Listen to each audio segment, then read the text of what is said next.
নমস্কার, খবর দিনভরে আপনাদের সঙ্গে রয়েছে আমি শান্নিগার। প্রথমেই যে খবরে নজর রাখবো, এমবিবিএস প্রথম বর্ষের পড়ুয়াদের পরীক্ষায় বসতে বাধা। প্রথম সেমিস্টারের পরীক্ষায় বসতে বাধা দেওয়ার অভিযোগ। সাগর দত্ত মেডিকেলের পরীক্ষায় বাধার অভিযোগ, তৃণমূল ছাত্র পরিষদের বিরুদ্ধে অভিযোগ।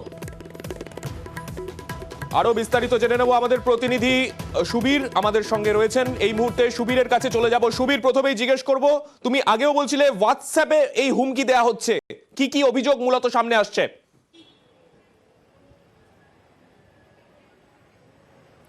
দেখো, 5 তারিখ, আজকে 8 তারিখ এবং আগামী 10 তারিখ, এই 3 দিন কিন্তু ফার্স্ট সেমিস্টার এমবিবিএস এর পরীক্ষা হওয়ার কথা।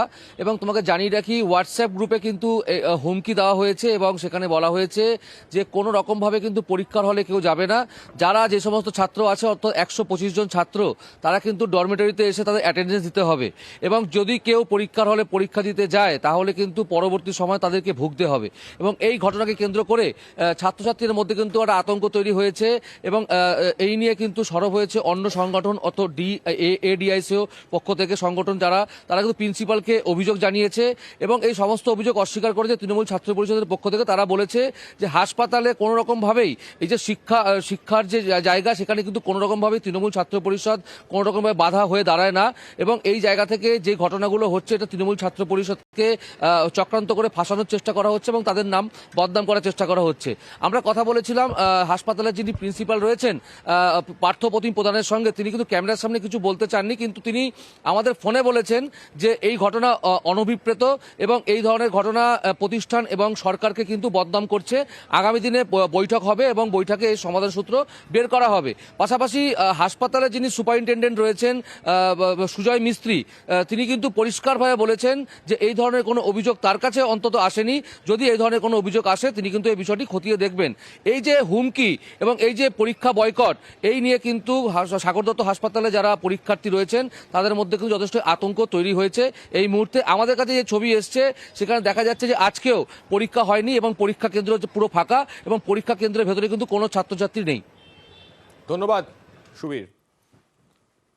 মেডিকেল কলেজের সেমিস্টার পরীক্ষা বন্ধ করে দেওয়ার মতো একটা ঘটনা আমরা এআইডিএসওর পক্ষ থেকে তার তীব্র বিরোধিতা করছি।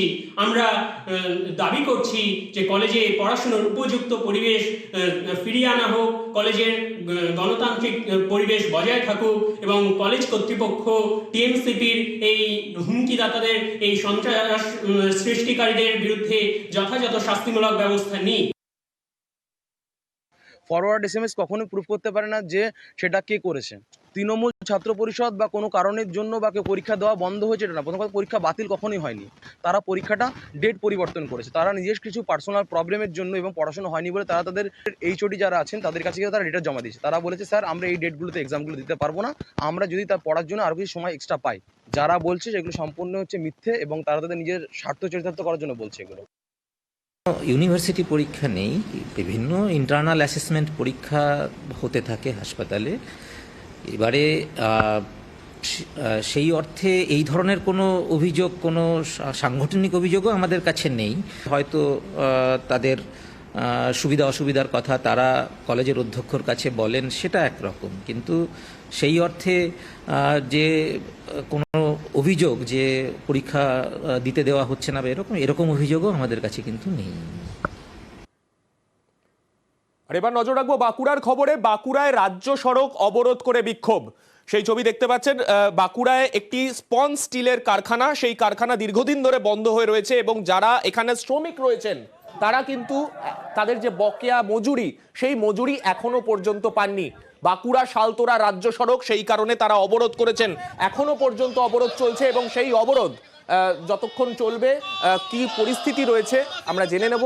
আমাদের প্রতিনিধি প্রিয়ব্রত রয়েছেন আমাদের সঙ্গে, আমরা চলে যাব আমাদের প্রতিনিধি প্রিয়ব্রতর কাছে। প্রিয়ব্রত, জিজ্ঞেস করব কতক্ষণ ধরে এই বিক্ষোভ এখনো পর্যন্ত চলছে? দেখো সাগনিক, এই সকাল 10টা থেকে শুরু হয়েছে বিক্ষোভ কর্মসূচি, কিন্তু এখনো পর্যন্ত বিক্ষোভ কর্মসূচি ওঠেনি। এখনো তারা কিন্তু বাঁকুড়া শালতোরা যে রাজ্য সড়ক, সেই রাজ্য সড়ক অবরোধ করে কিন্তু বিক্ষোভ দেখাচ্ছেন। তাদের যেটা মূলত দাবি যে বকেয়া বেতন দিতে হবে এবং যার পাশাপাশি কিন্তু যে কারখানা অঙ্কিত মেটাল অ্যান্ড পাওয়ার লিমিটেড, সেই কারখানা কিন্তু খুলতে হবে, নচেত তারা কিন্তু কোনোভাবে অবরোধ তুলবেন না।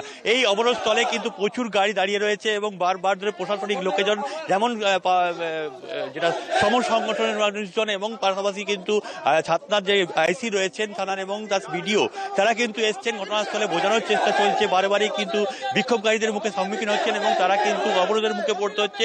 তারা দাবি করছেন যে কোনোভাবেই তারা কিন্তু কোনোভাবে বসতে চাইছেন না, তারা তাদের যে দাবি সেই দাবি কিন্তু পূর্ণ হতে হবে, নচেত কিন্তু তারা কোনোভাবেই উঠবেন না। এবং তার পাশাপাশি যারা দাবি করছেন যে তাদের পয়সা, যে বকেয়া বেতন রয়েছে সেই বেতন দিতে হবে। এর পাশাপাশি কিন্তু যে কারখানা খোলার দাবি সেটাও কিন্তু রয়েছে, কিন্তু প্রশাসন এবং যে শ্রম দপ্তরের যে আধিকারিক তারা দাবি করছেন যে আলোচনার মাধ্যমে সমাধান হবে, আলোচনায় বসতে হবে, কিন্তু সেক্ষেত্রে তারা কিন্তু রাজি নন এবং তারা কিন্তু পথ অবরোধ চালিয়ে যাচ্ছেন।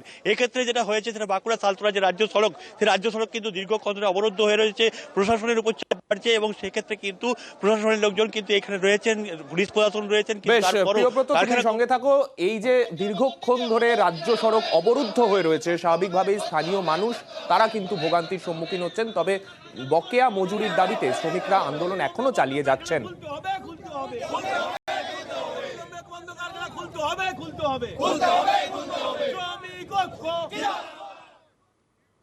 দীর্ঘদিন ধরে প্রশাসনের দ্বারস্থ হয়েছিলেন তারা, কিন্তু কোনো রকম সুরাহা হয়নি। নিজেদের উদ্যোগেই বাধ্য হয়ে পাঁশকুড়ায় সেতু মেরামত করছেন গ্রামবাসীরা।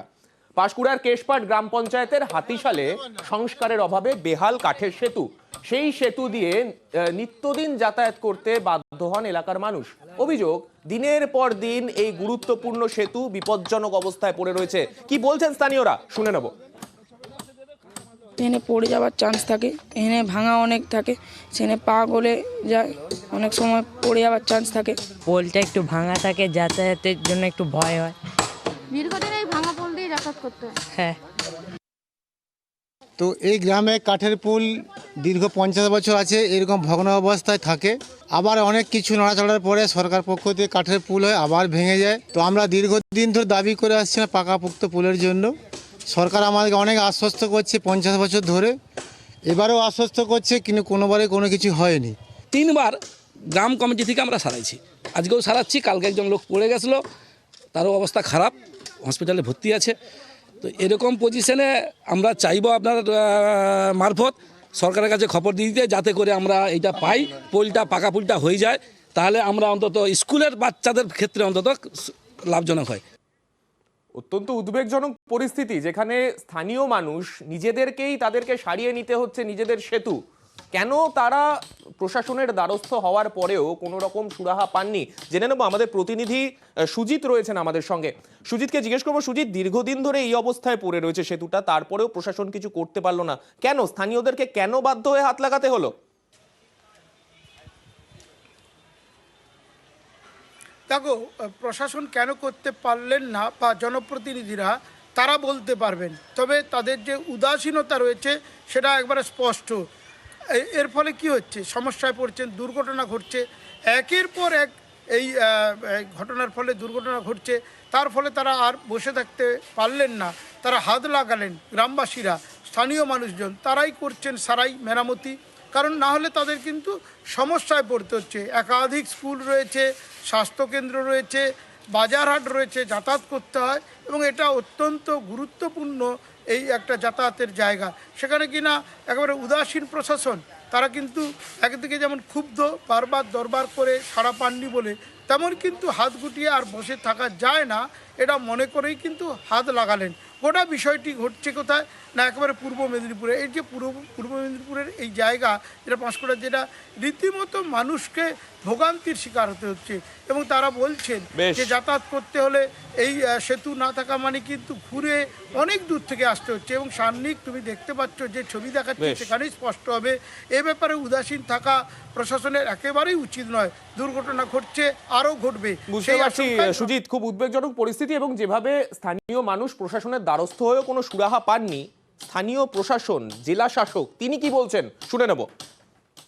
যদি ইরিগেশনের থাকে তাহলে আমরা ইরিগেশনকে বলবো যে তারা ওটা ব্যবস্থা নিক, অন্তত কিছু একটা ব্যবস্থা করা হোক। আর যদি জেলা পরিষদ বা পঞ্চায়েত সমিতি অন্যান্য যারা আছে আর কি, ওদের যদি থাকে তাহলে ওদেরও আমরা, আজকে আপনারা জানিয়েছেন, আমরা খবর নিয়ে দেখব যাতে প্রয়োজনীয় ব্যবস্থা নেওয়া যায়।